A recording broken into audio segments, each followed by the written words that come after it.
कर्जा आ रहा है तो हमारे दिमाग में होना चाहिए हमें इसका कर्जा निकालना है, फिर अपने घर चले। और जब तक हम कर्जा नहीं देंगे तब तक हम निकलेंगे कैसे? फिर हमारे पास पेंडिंग हो जाएगा कर्जा, फिर हमको देने आना ही पड़ेगा। लिया है तो देना पड़ेगा। एक सुई एक सूत का भी आपको हिसाब देना पड़ेगा। इस धरती का एक एक पाई कहते हैं ना, पाई का हिसाब देना पड़ेगा। एक सूत है, सूत का 1000वां हिस्सा ले लो, उसका भी एक, उसमें का भी एक सूत का 1000वां हिस्सा ले लो, उसका भी आपको हिसाब देना पड़ेगा। अब क्या करोगे? तो ये मत सोचिए कि हमको हिसाब नहीं देना पड़ेगा।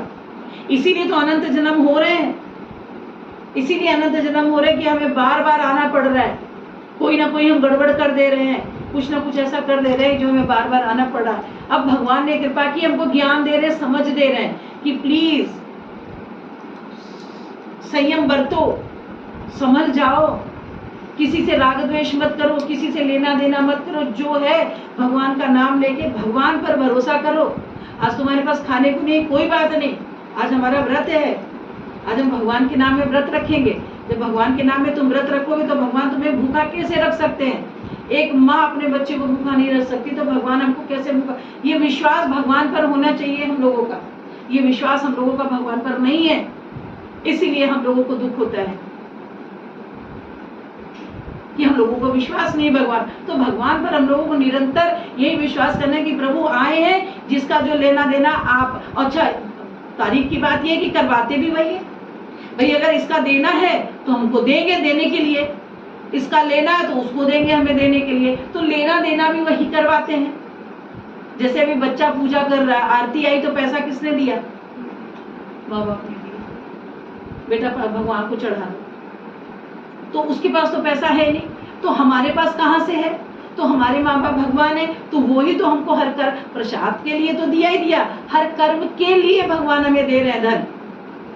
और अगर नहीं दे रहे हैं तो वो तुम्हारा काम नहीं होगा, इसलिए तुम्हें नहीं मिल रहा। अब उसके लिए क्यों परेशान हो रहे हो? हमें ये करना है, मेरे पास पैसा नहीं है। अरे करना है, तुम्हारा मन कह रहा करने का, क्या पता उनकी वो राजी ना हो, तो शांत हो जाओ।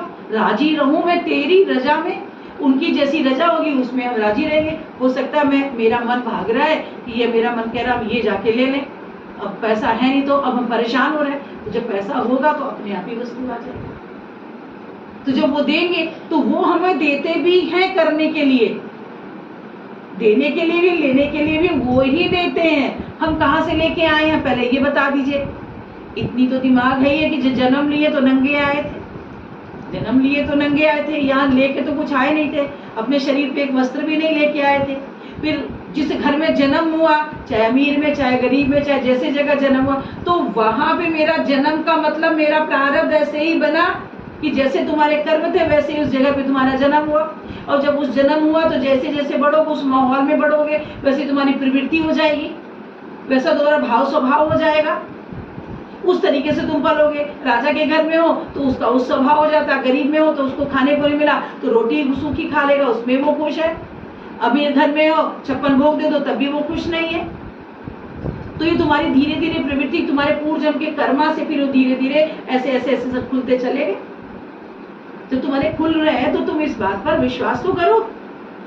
लेकिन हम देखते उसके पास है हमारे पास नहीं है, इसका दुखड़ा, इसका रोना। अरे उसका अपना कर्म है, तुम्हारा अपना कर्म है। झांको अपने अंदर कि हमने क्या किया था जो आज हमको दुख मिल रहा है, उसने क्या किया था जो उसको सुख मिल रहा। उसने अच्छे सत्कर्म किए थे इसलिए उसको सुख मिल रहा है, हमने नहीं किया तो नहीं मिला। तो संतोष करिए ना। गोधन गजधन बाज धन और रतन धन खान, जब आवे संतोष धन सब धन धूरी समा। संतोष तो करिए।